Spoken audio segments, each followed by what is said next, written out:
I'm Sister Mary Margaret. I am a Dominican Sister of Mary, Mother of the Eucharist, and I teach here in St. Paul at St. Agnes School.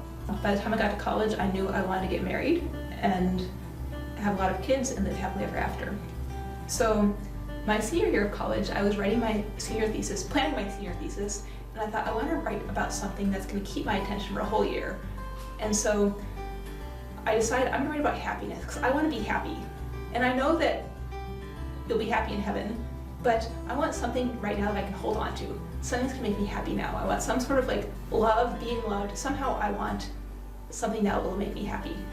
So I started writing my thesis, and I was reading St. Thomas Aquinas and Aristotle, and they're telling me that happiness lies in the contemplation of God.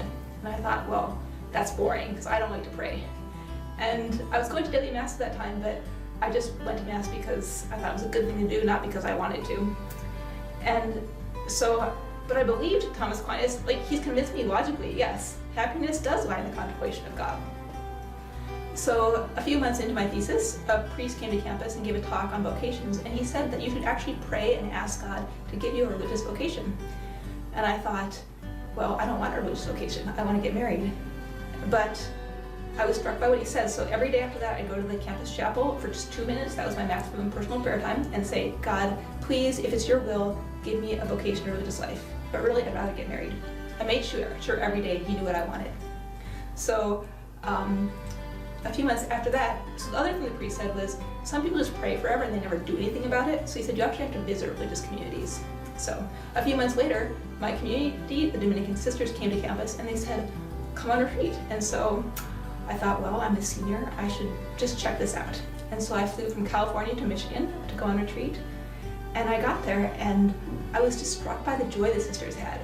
I just hadn't thought about sisters as being so joyful and happy. And I thought, they have what I want. I'm writing this thesis on happiness and they have it. And it does come from God because it's because they're doing His will in their lives. They keep going back to the chapel all day to remember Him, to pray to Him.